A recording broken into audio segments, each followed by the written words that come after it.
చేరువచ్చిన మీకు అందరికీ వందనాలమ్మ. ప్రభువు నామమున వందనాలు.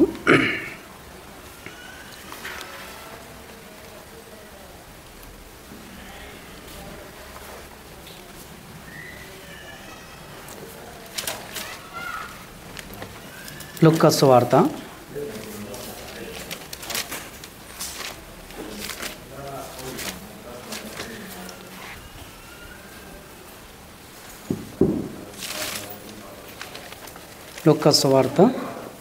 17వ అధ్యాయం 3వ వచనం. మీ విషయమై మీరే జాగ్రత్తగా ఉండుడి. మీ సహోదరుడు తప్పిదములు చేసిన ఎడల అతన్ని గద్దించుము. అతడు మారు మనసు పొందిన ఎడల అతన్ని క్షమించుము. చాలా అంతేలంతే. అతడు ఒక దినము అంతేలేనా 7 మార్లు నీ ఎడల తప్పిదములు చేసిన ఎడల 7 మార్లు నీ వైపు తిరిగి మారు మనసు పొందితే ఎడల అతనిని క్షమించవలెను. అతని క్షమించమనేను. అపోస్తలులు మా విశ్వాసం వృద్ధి పొందించమని ప్రభువు చెప్పగా, మీ విషయమై మీరే జాగ్రత్తగా ఉండుడి. నీ సహోదరుడు తప్పిదములు చేసిన ఎడల అతని గద్దించుము. అతడు మారు మనసు పొందిన ఎడల అతని క్షమించుము. అతడు ఒక దినమును 7 మారులు నీ ఎడల తప్పిదములు చేసిన ఎడల నీ వైపు తిరిగి మారు మనసు పొందిన తినే ఎడల అతని క్షమించవలేను అని వాక్యం చెలివిస్తుంది. మీ విషయమై మీరే జాగ్రత్తగా ఉండండి. ఎవని విషయంలో వారు జాగ్రత్తగా ఉండాలి. దేవుని లేఖనం ఏం చెప్తుంది? దేవుడు అంతటా చూస్తున్నాడని, దేవుని యందు భయభక్తులు కలిగి మనం జీవించినప్పుడు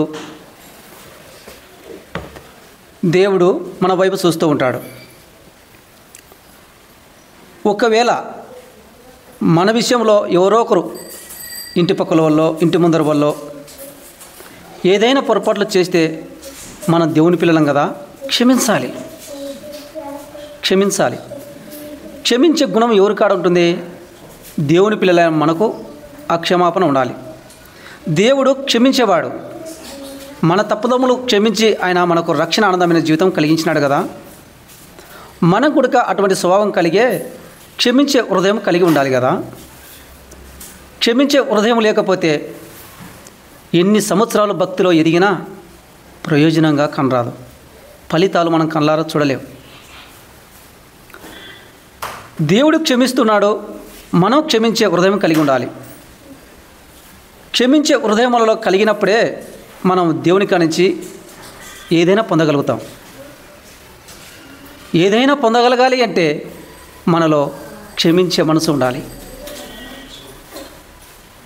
ఆ పరలోకపు తండ్రి మన కోసము, మన పాపల నిమిత్తాల కోసము ఆ పరలోక మహిమని విడిచినాడే.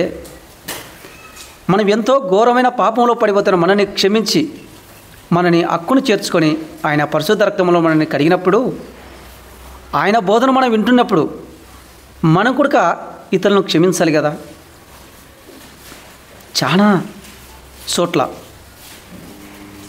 చోట్ల ఈ క్షమాపణ లేక, క్షమించే గుణము లేక సంఘాలు విడిపోతూ ఉన్నాయి. క్షమించే గుణము లేక కుటుంబాలలో విడిపోతున్నారు. సంఘాలలో విడిపోతున్నారు. మానవుల్లో క్షమాపణ లేదు, ప్రేమ లేదు, తరిగిపోతూ ఉంది. ప్రతి మానవులో అసూయ, పగ, పట్టింపులు అధికమవుతూ ఉన్నాయి. అందుకే ప్రతి మనిషిలో ప్రేమ, దేవుడి ప్రేమ తక్కువ కనపడుతుంది. మనము దేవుని నమ్ముకున్నాం కదా, దేవుడు క్షమించేవాడు కదా, మనం కూడా అటువంటి క్షమాపణ కలిగి జీవించాలి కదా. జీవించకపోతే మన భక్తికి ప్రయోజనం ఏముంది అని ఏ ఒక్కరు అనకడం లేదు. వాళ్ళు అన్నారంటే మనం అంటుంటాం, వాళ్ళు చేస్తున్నారంటే మనం చేస్తూ ఉంటాం. అదే పని. ఇక్కడ వాక్యం ఏం చెప్తుంది? మీ విషయమై మీరే జాగ్రత్తగా ఉండండి. నీ సహోదరుడు తప్పిదములు చేసిన ఎలా అతని గద్దించుము. గద్దించాలి. ఒక్క పారి తప్పితే ఇంకొక పారి గద్దించు. గద్దించినప్పుడే కదా అతనిలో మార్పు కలుగుతుంది. గద్దించినప్పుడే కదా అతడు బాగుపడతాడు. ఎవరైనా ఏమనుకుంటున్నారంటే నేను చేసినది మంచిదే అనుకుంటుంటారు. ఇతర వాళ్ళు గద్దించినప్పుడే నేను చేసేది తప్పు కదా అనుకుంటాడు. మనం గద్దించకుండా మౌనంగా ఉంటే అతడు తప్పులు చేసుకుంటూ ఆమె తప్పులు చేసుకుంటూ వెళుతూ ఉంటారు. లేఖనం చెప్తుంది, నీ సహోదరుని నీకు ప్రేమ ఉంటే, పరిపూర్ణమైన ప్రేమ కలిగి ఉంటారు, గద్దించు. అదే వాక్యం మత్తయి సువార్త 18వ అధ్యాయము, మత్తయి సువార్త 18వ అధ్యాయంలో కనపడుతుంది. 21వ వచనం. ఆ సమయమున పేతురు ఆయన వద్దకు వచ్చి, ప్రభువా, నా సహోదరుడు నా యెడల తప్పిదము చేసినడలా నేను ఎన్ని మార్లు అతనికి క్షమిపోలేను? 7 మార్లు మట్టుగా. 18వ అధ్యాయము 15వ వచనం.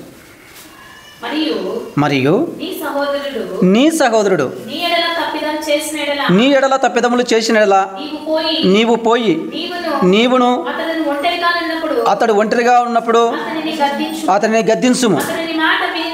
అతడు నీ మాట విని ఎడలా నీ సహోదరుని సంపాదించుకుంటివి. అతడు వినని ఎడల 2-3 సాక్షుల నోట ప్రతి మాటను స్థిరపరచునట్లు నీవు ఒకరినిద్దరిని వెంటబెట్టుకొని అతని ఇద్దరికి పొమ్ము. అతడు వారి మాటలు వినని ఎడల ఆ సంగతి సంఘమునకు తెలియజెప్పుము. అతడు సంఘపు మాటలు వినని ఎడల అతనిని నీవు అన్యునిగాను సుంకరిగాను ఎంచుకో. దేవుని పిల్లలమైన మనము సహోదరులారా, లేఖనం ఏం చెప్తుంది? మరియు నీ సహోదరుడు నీ ఎడల తప్పిదములు చేసినలా నీవు పోయి అతడు ఒంటరిగా ఉన్నప్పుడు గద్దించు. అతడు ఒంటరిగా ఉన్నప్పుడు ఆమె ఒంటరిగా ఉన్నప్పుడు చెప్పు, స్త్రీకి కానీ పురుషునికి కానీ. అట్లా చెప్పడం లేదు. చాలా చోట్ల ఇలాంటి లక్షణాలు చూసిన వెంటనే కూర్చోబెట్టుకొని గద్దించుదాము, చెప్పుదాము, అలా జీవితాన్ని సరిచేస్తాము, చక్కదిద్దుదాము అనే ఆలోచనలు ఎవరు లేరు. మౌనంగా ఉంటారు చూసుకుంటా. మౌనము కొంతవరకు పనిచేస్తుంది, అంతకు పనిచేయదు. చెప్పాల్సిన సమయంలో చెప్పాలి, గద్దించే సమయంలో గద్దించాలి. ఒక పిల్లవాడు బాయిలో పడుతున్నాడని చూసి మౌనంగా ఉంటామా? పై పట్టుకుంటాం బాయిలో పడతాడని. ఒక పిల్లవాడు ఎట్లా పడతాడని తెలిసి మౌనంగా ఉంటామా? పట్టుకుంటాం, వచ్చి తీసుకొని వచ్చుకుంటాం ఒడ్డుకు. అలాగనే ఒక సహోదరుడైనా ఏదైనా తప్పిదములు చేసిన వెడల అతన్ని కూర్చోబెట్టుకొని అతనికి బుద్ధి చెప్పు. అలా చెప్పినప్పుడు అతడు మనసు మార్చుకుంటే ఒక సహోదరుని మనం సంపాదించుకున్నట్లే కదా, పోగొట్టుకోం కదా. ఇప్పుడు అనేకులను ఎంతోమంది మనం పోగొట్టుకుంటున్నాం.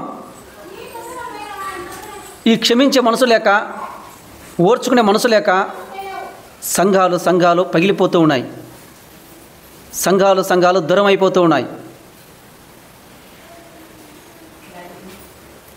తండ్రి చేసే పొరపాటు కొడుకు క్షమించలేడు, కొడుకు చేసే పొరపాటు తండ్రి క్షమించలేడు. సంఘాలలో అలాగనే తయారవుతున్నాయి. సంఘాలలో ఆత్మీయ తండ్రులు ఉన్నారు. ఆత్మీయ తండ్రులు ఏదైనా ఒక పిల్లవాడు పొరపాటు చేస్తూ ఉంటే అది అతని దృష్టికి వెళ్ళినప్పుడు ఆత్మీయ తండ్రి గద్దించే హక్కు ఉంది కదా, సరిచేసే హక్కు ఉంది కదా. అలా సరిచేస్తూ చక్కదిద్దుతున్నప్పుడు సంఘాలలో నుంచి ఎందుకు పగిలిపోతారు? సంఘాలు ఎందుకు వేరైపోతాయి? సరిచేయలేని మనసు లేనప్పుడే కదా సంఘాలు పడిపోతున్నాయి, సంఘాలు వేరైపోతున్నాయి. క్షమించే మనసు కరువైపోతుంది. మనం దేవుని లేఖనం చెప్తూ ఉన్నాం, దేవుని వాక్యాన్ని వింటున్నారు ప్రజలు. చెప్పే వాళ్ళకు క్షమించే మనసు లేదు, వినే వాళ్ళకు క్షమించే మనసు లేదు. ఇలాంటి లక్షణాలు కలిగి ఎన్నాళ్ళు జీవించిన ప్రయోజనం ఏముంది? మేము 30 ఏళ్ళు సేవ చేస్తున్నాం అంటుంటాం, మేము 40 ఏళ్ళ దేవుని నమ్ముకుని దేవుని సన్నిధికి పోతున్నాం అంటున్నాం, కానీ క్షమాపణ లేదు. దేవుని గొప్పతనం మనం చెప్తూ ఉంటామే, కానీ ఆ గొప్ప బుద్ధి మనలో లేదు. అప్పుడే ప్రజలు తెలుసుకుంటారు. ఒక సహోదరుడు తప్పు చేస్తే అతని కాడికి వెళ్ళి ఏ ఆత్మీయ తండ్రి ఆయన కానీ కూర్చొని అతనికి తెలియజెప్పి దేవుని వాక్యాన్ని చెప్తే అతడు ఎంత మార్పు కలుగుతాడు? అతడు తప్పిపోతాడా? ఒక సహోదరుని సంపాదించుకుంటాం, ఒక సహోదరిని సంపాదించుకుంటాం. ఈరోజు తప్పు చేసి ఒకరు వెళ్ళిపోతారు, రేపు ఇంకొకరు క్షమించలేకపోతే ఇంకొకరు వెళ్ళిపోతారు. ఆత్మీయ తండ్రికి క్షమాపణ అనే గుణం లేకపోతే ఇంకొకరు వెళ్ళిపోతారు. ఇట్లా అందరి అనేకులు వెళ్ళిపోతున్నప్పుడు సంఘాలు కాలవుతాయి కదా. సంఘాలు ఉండేది ఏంటికి? అందరినీ సమకూర్చుకోవాలనే కదా. తప్పిపోయిన వారిని వెతికి దేవుని సన్నిధికి నడిపించుకోవాలనే కదా సంఘాలు ఉండేది. అందుకే 11వ వచనం చదవమా, 18-11లో. 18వ అధ్యాయం 11వ వచనం. ఒక మనుషునికి 100 గొర్రెలు ఉండగా వాటిలో ఒకటి తప్పిపోయిన ఎడల 99 కొండల మీద విడిచి తప్పిపోయిన దానిని వెతకడా? వాడు దాన్ని కనుగొని నెల 99 గొర్రెల గురించి సంతోషించడం కంటే దాని గురించి ఎక్కువగా సంతోషించునని మీతో నిశ్చయముగా చెప్పుచున్నాను అంటాడు. ఒకతనికి 100 గొర్రెలు ఉన్నాయి. 100 గొర్రెలలో ఒకటి తప్పిపోయింది. ఇంకా తప్పిపోతే మళ్ళీ అని 99 తోలుకొచ్చుకున్నాడా? తోలుకొచ్చుకోలేదు. 99 దాన్ని కొండలో ఆనే పెట్టి ఒక్కదాని కోసం వెతుకులాడుతూ ఉన్నాడు. ఆ ఒక్కటి చిక్కినప్పుడు అతనిలో ఎంత సంతోషము! ఈనాడు ఆత్మీయ తండ్రులు బోధ చేస్తున్నాం అనుకుంటున్నారే, కానీ బోధలో ప్రేమ లేదు, బోధలో క్షమాపణ లేదు. ఎంతమంది తప్పిపోతున్నా పోతే మళ్ళీ అనుకుంటున్నారే తప్ప తోలుకొచ్చుకుందాం, సరి చేసుకుందాం, గాయమైందా కడదాము, అనారోగ్యం ఉందా ప్రార్థన చేస్తాము అనే వాళ్ళు తక్కువైనారు. కరువైంది ప్రేమ. ఇద్దరు పోతే నోరు మూసుకుంటారు, 10 మంది పోయినా నోరు మూసుకుంటారు.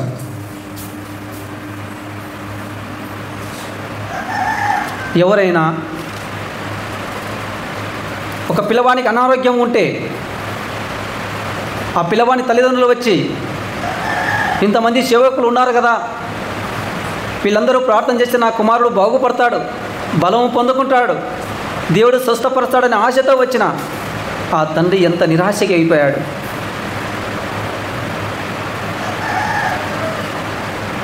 ప్రార్థన చేస్తే బాగుపడేది కాదు, కానీ అతనికి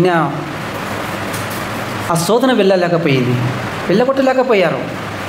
ఎందుకు? ప్రేమ లేనితనము. ప్రేమ ఉంటే కార్యాలు జరుగుతాయి, క్షమించే గుణం ఉంటే కార్యాలు జరుగుతాయి. ఈనాడు ఆ తల్లిదండ్రులు సంఘాన్ని విడిచి వేరే సంఘానికి పోయినారంటే తప్పుదమ్ములు మనదే కదా, మనదే. ఇలా ఎంతమంది దారి తొలగిపోతున్నారు.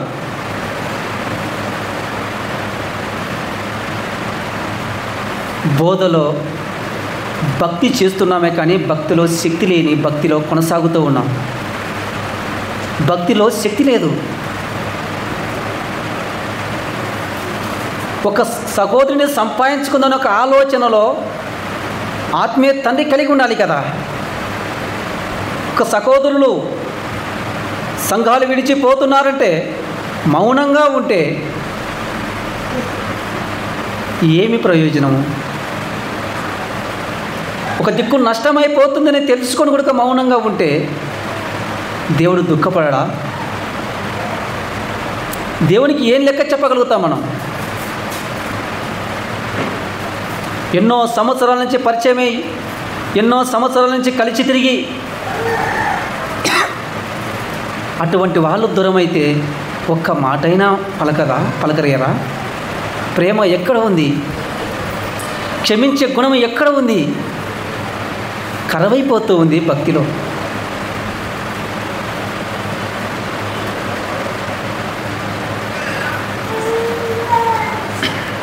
పద్దెనిమిదవ అధ్యాయం 21, 22 వచనం.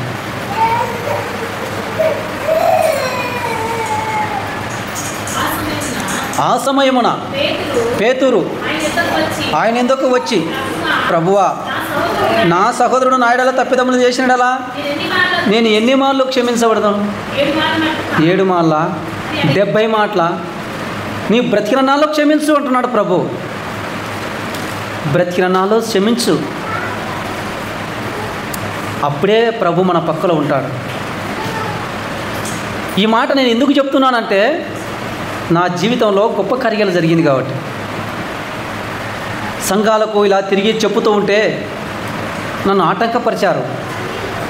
వెళ్ళొద్దు అని, సమయం ఇవ్వలేదు, నువ్వు సేవకునివే అని ఎన్నో మాటలు వచ్చినప్పుడు నేను ఒక్క మాట అడిగాను, ప్రభువా, ఎందుకు నాకు ఆటంకం చేస్తున్నారు? సమయం ఇవ్వకుండా నన్ను దూరపరుస్తున్నారు. నేను నీ బోధ చేయాలని, నీ మాటలు చెప్పాలని నా హృదయంలో ఆశ ఉంది కదా, నా ఆశను తృప్తిపరచవా అని ప్రభువుని అడిగినప్పుడు ప్రభు ఎంత గొప్ప కార్యం చేసినాడు. ఇప్పుడు నేను ఎన్నో ఊర్లకు వెళ్ళి ఆ దేవుడి మాటలు ప్రకటిస్తూ ఉన్నాను. మనం అడిగితే దేవుడు ఇవ్వగలుగుతూ ఉన్నాడు. జవాబు వెంటనే వస్తూ ఉంది అంటే మన పక్కల దేవుడు ఉన్నట్లే కదా, ఉన్నట్లే. మన దేవుడు మన పక్కన ఉన్నాడని మనం భయం కలిగిన భక్తిలో కొనసాగితే ఆ భక్తి ఎంతో ఎత్తుకు ఎదుగుతుందంట. అందుకే కీర్తన 14వ అధ్యాయం 2వ వచనంలో అంటాడు, వివేకం కలిగి దేవుని వెతుకువారు కలరేమో అని ఆకాశం నుండి కన్నులు తెరిచి భూలోకం వైపు చూస్తున్నాడంట దేవుడు. వివేకం అంటే బుద్ధి తెచ్చుకొని పశ్చాత్తాపపడి ప్రభుని వెతుకుతే ఆయన మన పక్కన ఉండి కళ్ళారా చూడగలుగుతూ ఉన్నాడు.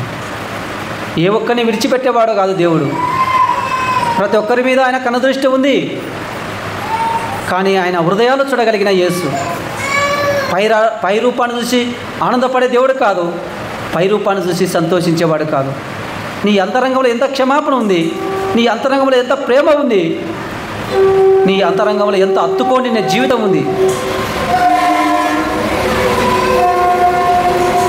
అసలు నీలో కలుపుకోయే మనసు ఉందా అని చూడగలుగుతాడు దేవుడు. కనీసము అన్యులు ఎన్నో ఏళ్ళ నుంచి పరిచయమైన వాడు విడిపోతే ఒక అన్యుడు ఫోన్ చేస్తాడు, ఒక అన్యుడు వచ్చి కలుసుకొని బాగుండావా అంటాడు. వాళ్ళకుంది ప్రేమ. దేవుని పిల్లలకైనా మనకు ప్రేమ కాని రావడం లేదు. మళ్ళా భక్తులు కొనసాగుతూ ఉన్నాం. ఏది ఏమైనా మనమందరం దేవుని పిల్లలమే కదా. ఆయన మన కోసము, మన పాపాల కోసం పరలోకం నుంచి దిగి వచ్చిన దేవుని నమ్ముకున్న మనకు ఆ క్షమాపణ లేకపోతే మన జీవితాలకి ఏమి అర్థము?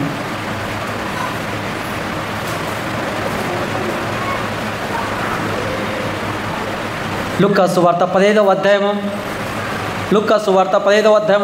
25వ వచనములో ఒక మాట కనబడుతుంది.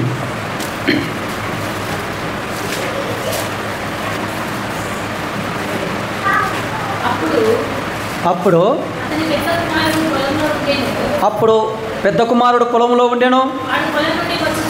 వాడు పొలం నుంచి వచ్చుచు ఇంటి దగ్గరకు రాగా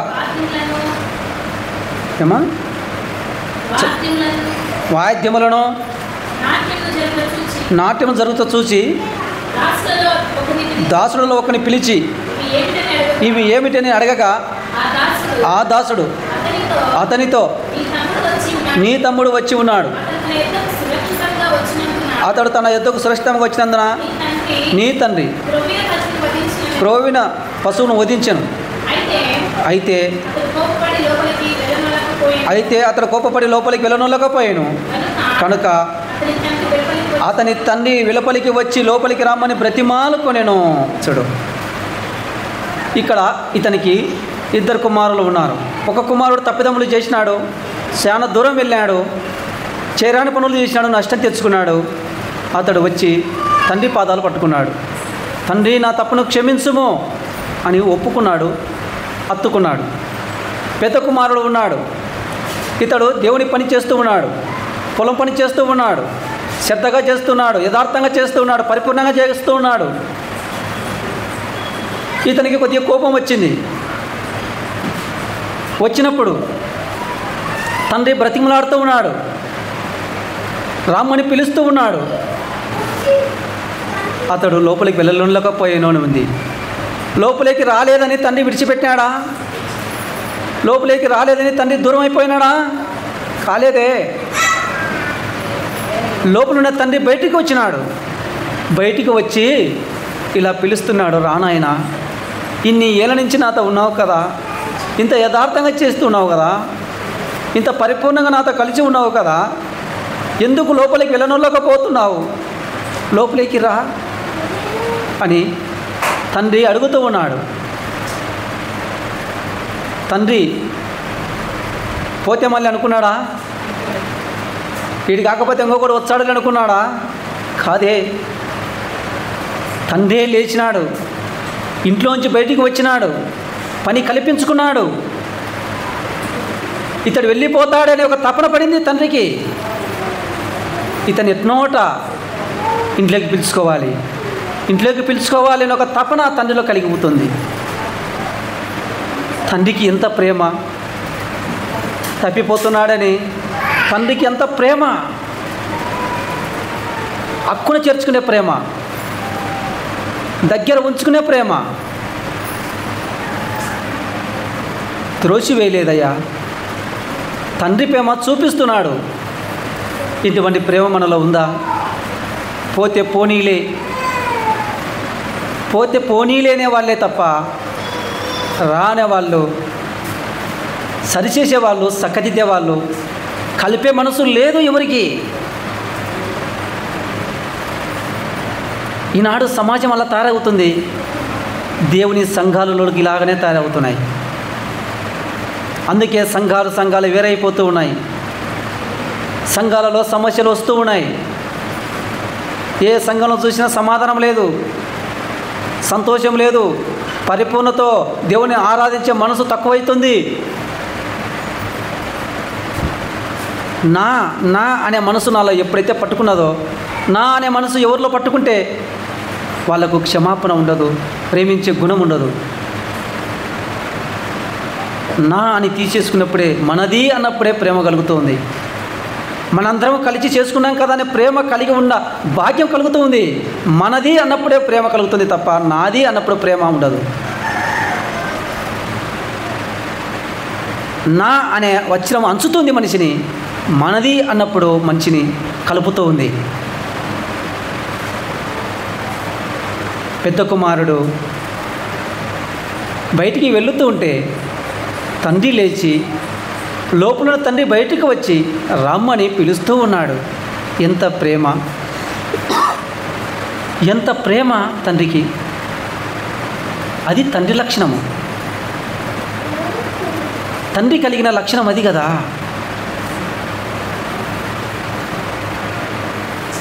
తండ్రిలో అలాంటి లక్షణం కలిగి ఉండాలి కదా. ఆత్మీయ తండ్రి అంటే దేవునితో సమానం కదా. దేవుని తర్వాత దేవుడంతా వాడు ఆత్మీయ తండ్రి సంఘానికి. అటువంటి ఆత్మీయ తండ్రి ఏమీ కదలకుండా ఉంటే ఏమి ప్రయోజనము? ఎవరికి చెప్పగలుగుతారు?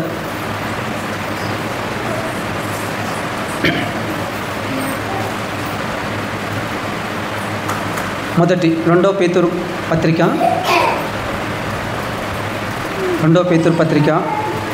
1వ అధ్యాయము 7వ వచనం 7-8వ వచనం.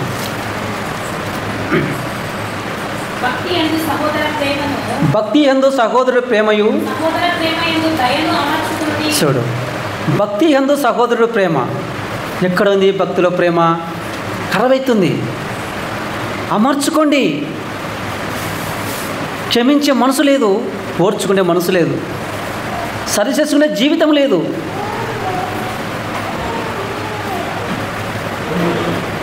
భక్తి చేస్తున్నామంటున్నాం, భక్తిలో శక్తి కలిగి జీవించాలని ఆలోచన లేదు.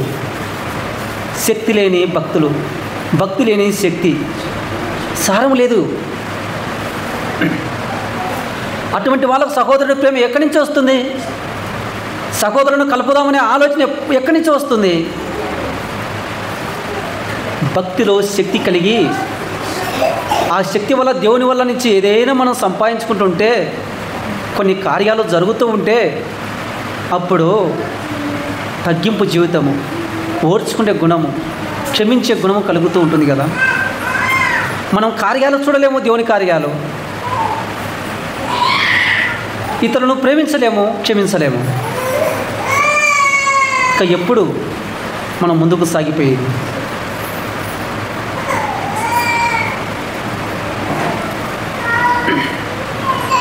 మత్తయి సువార్త 18వ అధ్యాయము, మత్తయి సువార్త 18వ అధ్యాయము 35వ వచనం. మీలో ప్రతి వాడును తన సహోదరుని హృదయపూర్వకంగా క్షమించని ఎడల నా పరలోకపు తండ్రియు ఆ ప్రకారం మీ ఎడల చేయను నేను. చూడు, మీలో ప్రతి వాడును తన సహోదరుని హృదయపూర్వకముగా అంట, పైన కాదు. పెదవులతో కొంతమంది క్షమించనంపు అంటారు, లోపల కత్తెలు పెట్టుకొని ఉంటారు. అది కాదు. హృదయపూర్వకంగా క్షమాపణ కలిగినప్పుడు ఎంత మేలు. క్షమించినాడులే అని అనుకుంటామే తప్ప హృదయంలో ఎంత కాఠిన్యం ఉందో ఎవరికి తెలియదు, అది దేవునికి తెలుసు. దేవుడే తీర్పు తీర్చేవాడు.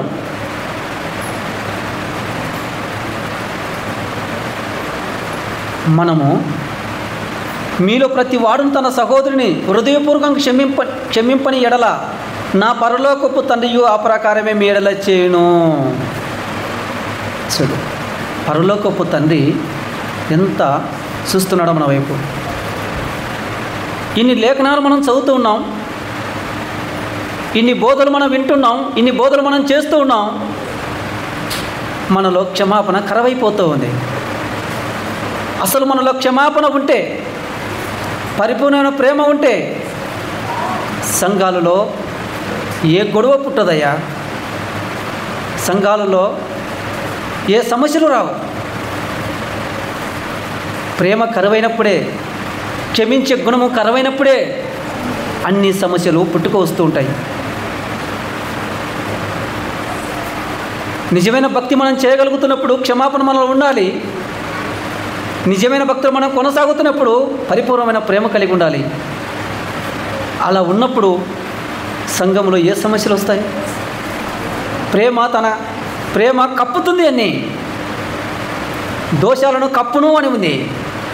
ఆ ప్రేమ మనలో కరువైనప్పుడే కప్పలేదు, విప్పుతుంది. అది ఇప్పి పారదోలుతుంది బయటికి. బోధలు చేస్తూ ఉన్నాం, బోధలోనే శక్తిని కనుగొనలేక తొట్టికిట్లు ఆడుకుంటూ ఉన్నాం. అందుకే అపోస్తలుల కార్యములు 7వ అధ్యాయము 59వ వచనములో అక్కడ స్టెఫెను అనే భక్తుడు ఉన్నాడు. కొడుతుంటే ఆ బాధ భరించుకొని, సహించుకొని, ఓర్చుకొని, క్షమిస్తూ వచ్చాడు. చదువు తల్లి. అపోస్తలుల కార్యములు 7వ అధ్యాయం 59వ వచనంలో ప్రభువును గురించి మొరపెరచు, యేసు ప్రభువా నా ఆత్మను చేర్చుకునమని స్టెఫెను పలుకుతుండగా వారు అతని రాళ్లతో కొట్టిరి. అతడు మోకాలుండి, ప్రభువా, వారి మీద ఈ పాపం మోపకమని గొప్ప శబ్దంతో పలికెను. చూడు, ఈ మాట పలికి నిద్రించి. కొడుతుంటే వాళ్ళ మీద ఏ పాపం మోపాకు స్వామి, నువ్వు చూసే దేవుడు కదా, నువ్వు చూసే దేవుడు కదా, వాళ్ళ మీద ఏ పాపం మోపాకు, వాళ్ళను క్షమించు.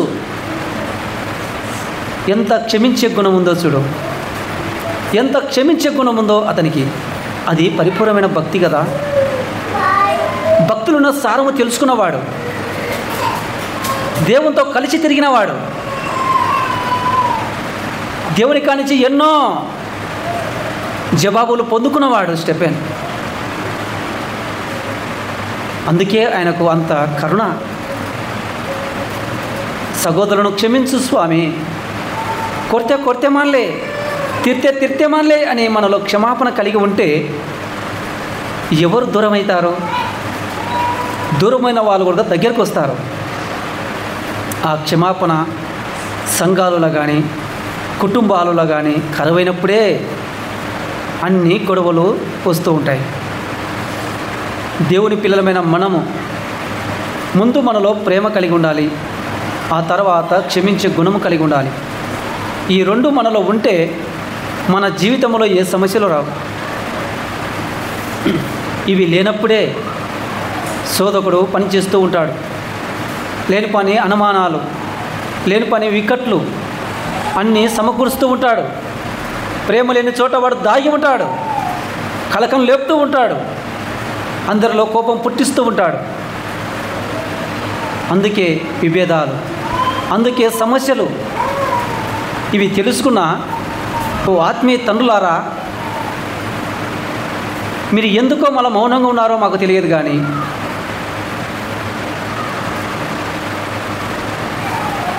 ప్రేమ ఎక్కడికి పోతుందో, తప్పులు దేవుడు చూస్తూ ఉంటాడు, అది తర్వాత. కానీ కలుపుపై మనసు ఉండాలి కదా ఆత్మీయ తండ్రులకు. ఎవడు చేసేవాడు శిక్ష వాడే పొందుకుంటాడు కదా, ఎవని కారణ తప్పిదములు వాడే శిక్ష పొందుకుంటాడు. కానీ కలుపుపోయి మనసు తల్లిదండ్రుల కాడ కరువైపోతుంది ఈనాడు. పోతే పోనీ లేని మాటలు వస్తున్నాయి తప్ప కలుపుకునే మాటలు ఎక్కడ రావడం లేదు. నా చెవులారా మాటలు వింటున్నాను. వాళ్ళు పోయినంత సంఘం బాగుంటుందిలే అంటారే తప్ప వాళ్ళు వచ్చినంత బాగుంటుందిలే అని అనడం లేదు. ఇప్పుడు ఒక తండ్రి 100 గొర్రెలను విడిచి 99 గొర్రెలు విడిచి ఒక గొర్రె కోసం ఎంత పాకులాడాడు. అతనికి ఎంత ప్రేమ ఉంది. ఒకటి పోతే మానలే, నాకు 99 ఉన్నాయి కదా అని సంతోషపడలేదు అతడు. ఒక్కదానికోసమే పరుగులు తీశాడు, పాకులాడినాడు, మందలోకి కలిపినాడు. అది ఆత్మీయ లక్షణము. దేవుని ప్రేమ ఆడ కనపరుస్తున్నాడు. మనలో ఏమవుతుంది? ఆ ప్రేమ దూరం అయిపోతుందా? దైవత్వంలో మనం ఉన్నామా? ఇవన్నీ దేవుడు చూస్తున్నాడా? అందుకే కదా దేవుని ఫలితాలు మనం కళ్ళాడ చూడలేకపోతున్నాం.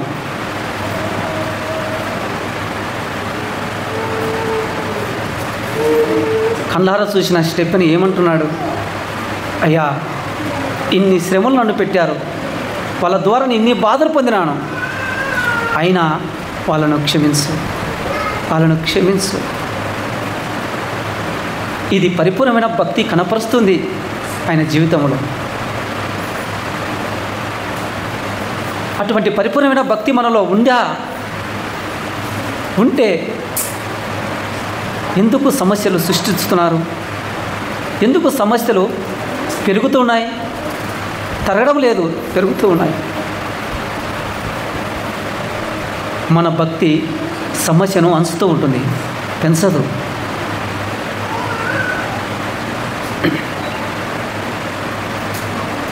రెండవ దశలోనిక పత్రిక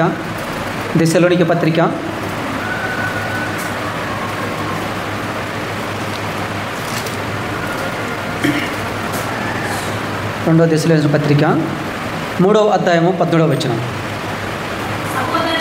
సహోదరులారా, మీరైతే మేలు చేయటంలో విసుకవద్దు. ఈ పత్రిక మూలంగా మేము చెప్పిన మాటకు ఎవడైనా లోబడని ఎడల అతన్ని కనిపెట్టి అతడు సిగ్గుపడి నిమిత్తము అతన్ని సాంగత్యం చేయకుడి. అయినను అతని శత్రువుగా భావించక సహోదరునిగా భావించి బుద్ధి చెప్పండి అనే మాట కనబడుతుంది ఇక్కడ. సహోదరులారా, మీరైతే మేలు చేయుటలో విసుకవద్దు. ఈ పత్రిక మూలముగా మేము చెప్పిన మాటకు ఎవడైనా లోపడని అతన్ని కనిపెట్టి అతడు సిగ్గుపడినట్లు నిమిత్తము అతనితో సాంగత్యం చేయకుము. ఆయనను అతని శత్రువుగా భావించక సహోదరునిగా భావించి బుద్ధి చెప్పండి అంటుంది లేఖనము. ఇటువంటి బుద్ధి చెప్పే లేఖనాలు మనం చదువుతున్నాం కదా. ఏమైపోతుంది? బుద్ధి చెప్పేది లేదు, క్షమించే మనసు లేదు, కలుపుకుపోయే మనసు లేదు. మనము బోధలు చేస్తూ ఉన్నాం, మనం బోధలు వింటూ ఉన్నాం. ఏమైనా ఫలితాలు కనపడుతున్నాయా మనలో? కానరాలేదు కదా.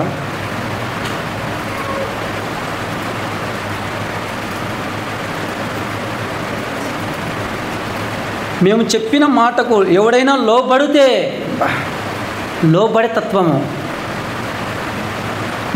తత్వము మనలో ఉండాలి. చెప్పే తత్వం వాళ్ళలో ఉండాలి. ఆత్మీయ తండ్రిలో చెప్పే తత్వం ఉండాలి, లోబడే తత్వం విశ్వాసులలో ఉండాలి.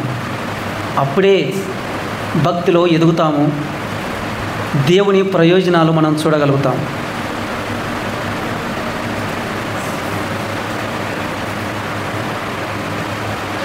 రెండవ పేతురు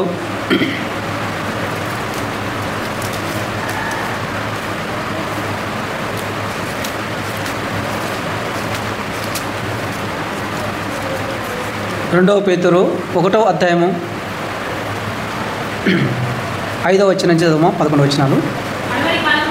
కడవరి కాలమందు బయలుపరచబడకు సిద్ధముగా ఉన్న రక్షణను మీకు కలుగునట్లుగా విశ్వాసము ద్వారా దేవుని శక్తి చేత కాపాడబడి మీ కొరకు ఆ స్వాస్థ్యము పరలోకమందు భద్రపరచబడిన అందువలన మీరు మిక్కిలి ఆనందిస్తున్నారు. కానీ అవసరాన్ని బట్టి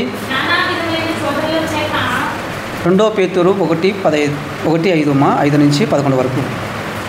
2 పేతురు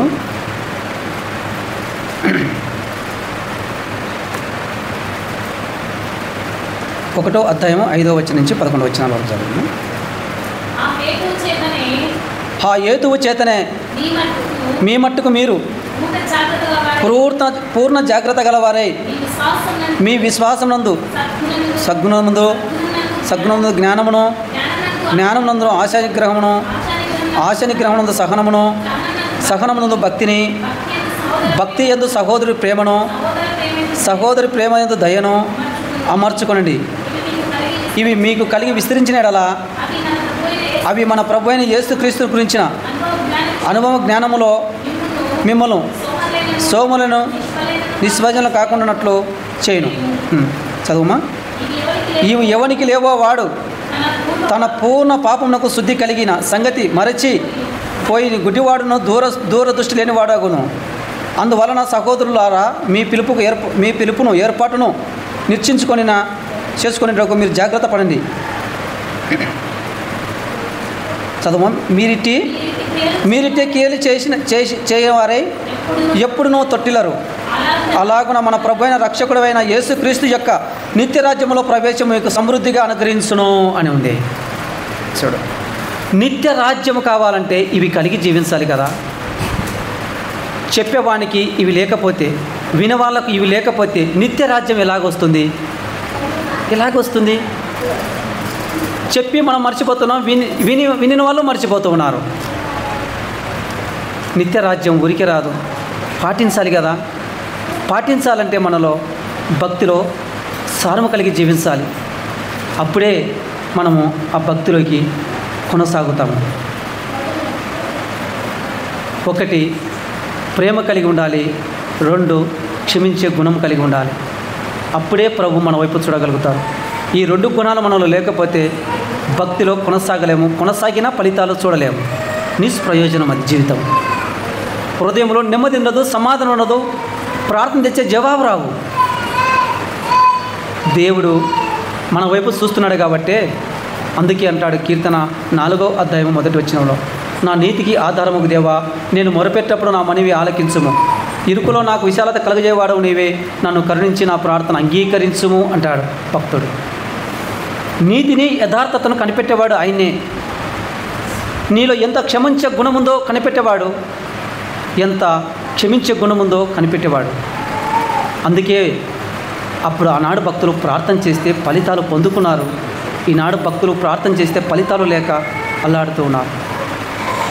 అందుకే సహోదరి సహోదరులారా, ఇప్పుడైనా మనం తెలుసుకొని మనలో దేవుని ప్రేమ కలిగి, క్షమించే గుణము కలిగి, ఇతరులను ప్రేమించే గుణము కలిగి, అందరినీ అత్తుకోపోయే మనసు, గొప్ప మనసు మనలో కలిగినప్పుడే దేవుడు మన ఎడల ఉండి గొప్ప కార్యాలు చేయగలుగుతాడు. ఈ కొద్ది మాటలు దేవుడు దీవించునుగాక. ఆమేన్. ప్రేమగల తండ్రి నీ కొదనాలు, స్తోత్రాలు ప్రభువా. దయా కనికరం గల తండ్రి నీ కొదనాలు.